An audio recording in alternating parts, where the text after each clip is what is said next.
The night sky is spangled with countless stars. Some of them are so staggeringly far that it would have taken the light from some of them thousands of years to reach the Earth. Others are comparatively close to us by space standards. I've already told you about a few stars closest to our system in our previous videos, but there are other exciting objects among the immediate neighbours of our Sun. Let's make our acquaintance with some of them.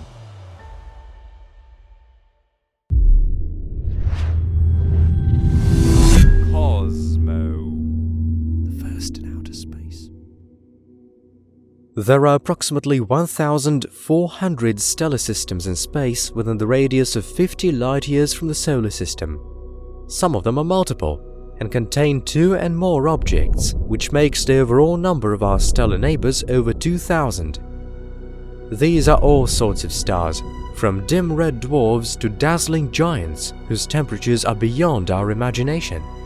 The incredible scale and great abundance of space objects in all their diversity can't but amaze. Life's too short to give account of each and every one of them. Right now, we're going to travel at incredible speeds, by far faster than the speed of light. It will take us just a few minutes to cover dozens of light-years of space. We'll get to check out quite a few remarkable space objects around the solar system. Other worlds and stars are already waiting. After we fly around Proxima Centauri, a detour of 11 light-years that would have passed in the blink of an eye, we're in the environs of the dim red dwarf known as Ross 128. We can't see it from the Earth with the naked eye. Unprepossessing though it may seem, there is an Earth-like exoplanet dubbed Ross 128b orbiting this star. This exoplanet is one of the closest to us.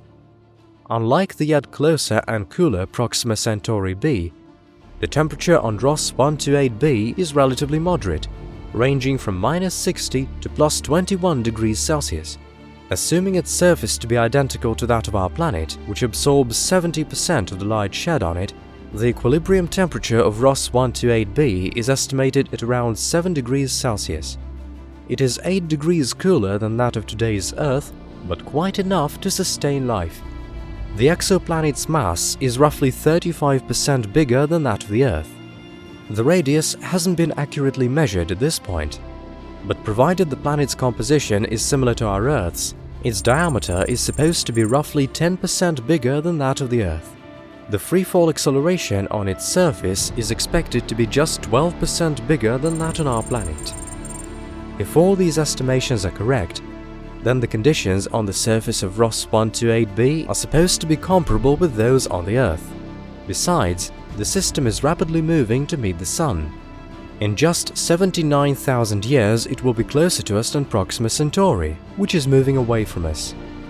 Quite like most exoplanets we know of, Ross 128b is located quite close to its host star. The distance from it to the center of the system is just 0.05 astronomical units, or 20 times shorter than the distance between the Earth and the Sun. It takes the exoplanet slightly under 10 days to complete a full orbit around its star. It is also thought that it must be tidally locked. Speaking about its host star, Ross 128, its mass is approximately 17% that of the Sun, with the radius measuring around 0.2 that of the Sun. The star's surface temperature is twice as low as that of the Sun, at 3,192 Kelvin, and its luminosity is roughly 300 times lower than that of the Sun. It's worth mentioning that Ross 128 is a comparatively quiet star. With its luminosity quite stable and regular, it hardly ever flares up or emits stellar matter, so pernicious for all living things. Moving on through space, 12 light-years in the direction pointing away from the Sun, we will see Luyten's star, also known as GJ273. It boasts one of the largest planetary systems detected in the space nearest to us. The star itself is a red dwarf of an orange hue, whose mass is just 25% that of the Sun. Its radius is 3 times smaller than that of the Sun, and its luminosity is 435 times lower, so it's hardly surprising that it can only be seen through a telescope.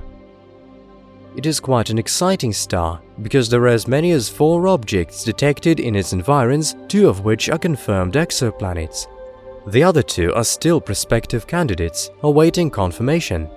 The first confirmed exoplanet was dubbed Luyten b. It was detected thanks to high-precision measurement of the star's proper motion. The object's mass is estimated to be about 2.89 times that of the Earth. Its radius is 35% bigger than that of our planet. This makes the object a super-Earth, and its surface gravity may turn out to be suitable for humans. The distance between the system's center and Luyten b equals roughly 0.1 astronomical units, although the amount of light received by the exoplanet from its parent star is comparable with that received by us from the Sun. Thus, Luyten b lies in its star's habitable zone and may well be considered a potential candidate for searching for alien life. The equilibrium surface temperature of the planet is 259 to 292 Kelvin, or -14 to +19 degrees Celsius. This makes the conditions on Luyten b quite suitable for humans. The other confirmed exoplanet in the system is Luyten c. With this space object's mass similar to that of the Earth, it lies much closer to its host star. The exact parameters of its orbit haven't been defined yet, but it is known that it takes the object just 4.7 days to complete a full orbit around its system's center. It is likely that this is a scorching hot and harsh celestial body without any atmosphere, with one on the same side facing the star at all times. The 2 other objects in the system were discovered in 2019 and are still awaiting confirmation of their status. According to preliminary estimates, they are ice giants with masses from 5 to 15 times that of the Earth.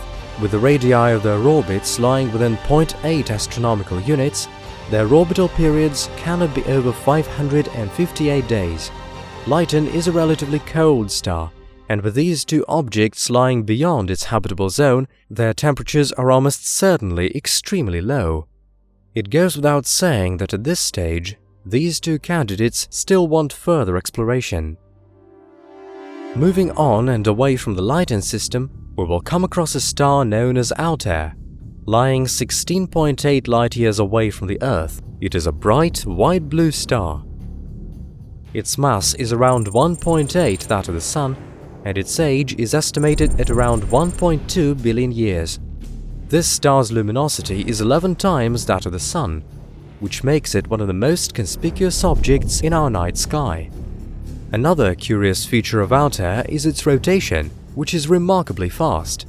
Thus, it spins on its axis approximately 67 times faster than the Sun.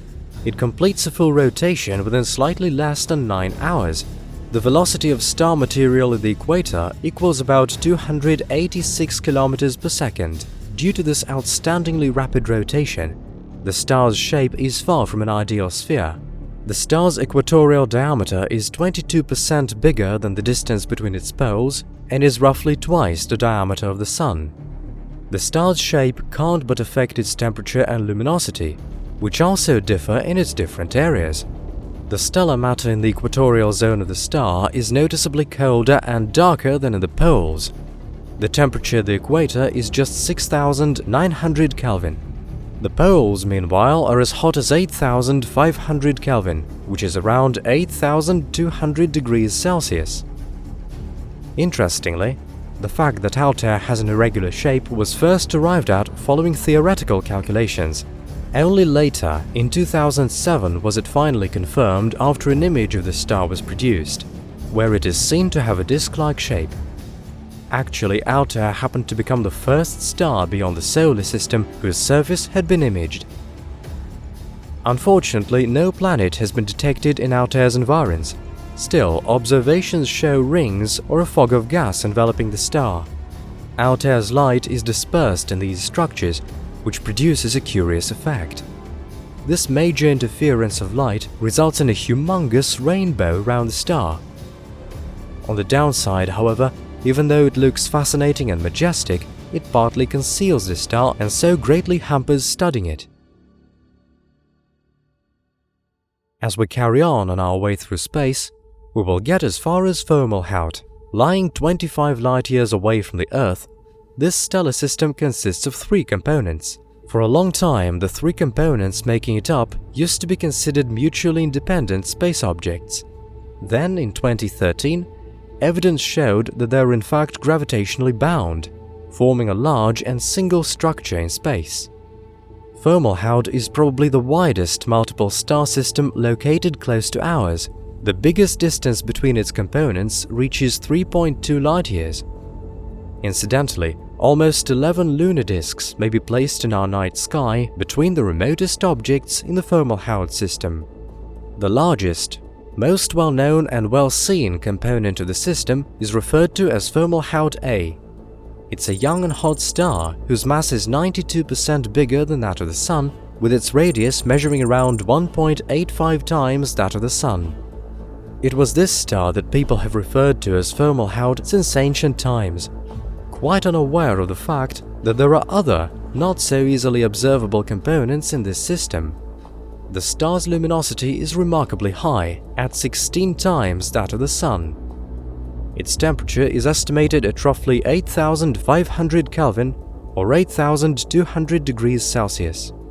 Fomalhaut could be as old as 400 to 480 million years. According to today's models of stellar evolution, the star may grow to be around 1 billion years old. On reaching this age, it will more likely than not go supernova and turn into a white dwarf.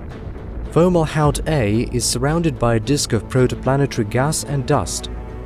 Divided into several segments, its inner radius is 133 astronomical units, with a width measuring about 25 astronomical units. This disk is thought to be an active stellar nursery, with celestial bodies regularly born there. That is why it is an area of keen interest for astronomers. It used to be thought that there was a massive planet lurking somewhere in Fomalhaut's environs. It was even given a name, Dagon. However, further observations showed that there was hardly any planet there after all. It must have been a wide cloud of dust that was taken for an exoplanet. It would have originated on collision of asteroids and comets. 0.9 light-years away from the main component of the system, there lies Fomalhaut B, also known as TW Piscis Australis. It's an orange dwarf with a mass around 70% that of the Sun, with its radius roughly 63% that of the Sun. The star's surface temperature is estimated at approximately 4,700 Kelvin, which is 4,400 degrees Celsius. Interestingly, the star's luminosity is much lower than that of the Sun. Our host star is 5 times brighter. In 2019, on carrying out spectral and proper motion analysis, scientists put forward a suggestion that there might be a celestial body as heavy as 0.6 to 1.9 Jupiter masses orbiting the star. The existence of this body still remains to be confirmed, and its exact orbit's parameters calculated precisely. At this point, preliminary estimations show that it should take the hypothetical planet 25 years to complete a full orbit around its host star. The third star in the Fomalhaut system is LP 876-10. It is a red dwarf lying 2.5 light-years away from the main component of the system. The star is 5 times lighter than the Sun, and its surface temperature is slightly over 3,100 Kelvin. It takes LP 876-10 approximately 20 million years to complete a full orbit around Fomalhaut A. Apparently, the red dwarf would have orbited its big brother just 22 times since the birth of the system. As for planets or exoplanet candidates, none of these have so far been detected near the star. Still, observations allow us to suppose that there is a cloud of gas and dust around it, whose radius is anything from 10 to 40 astronomical units. Our next and final destination for today is 37.3 light-years away from the Earth. That's the distance we would have covered now to reach Arcturus, the brightest star in the northern hemisphere and the fourth brightest star in the night sky. The star is the main component of a binary star system. It is an orange giant whose life is now slowly drawing to a close. Most of its hydrogen has already been transformed into helium, and now the star is busy burning the remains of its stellar fuel and gradually expanding in size. Arcturus is also the brightest star of a great stellar stream named in its honor. This gargantuan structure is in fact the debris of a dwarf galaxy absorbed by the Milky Way some 2 billion years ago. It contains 53 stars. Most of them are old and dim and not nearly as impressive as Arcturus. Arcturus emits 170 times as much luminous energy as the Sun, although its surface temperature is much lower, at just 4,251 Kelvin. It is thought that this giant used to be quite like our Sun because its mass is just 10% bigger. But what with the inevitable depletion of its stellar fuel and the inner pressure of its scorching hot plasma, the star turned into an orange giant whose radius is now 25 times that of the Sun.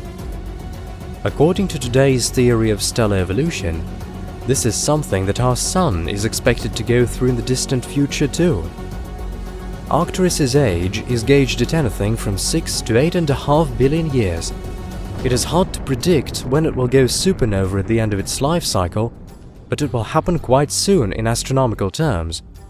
Shedding its outer layers, Arcturus will become a scorching hot white dwarf, destined to slowly cool off in the course of billions of years to follow.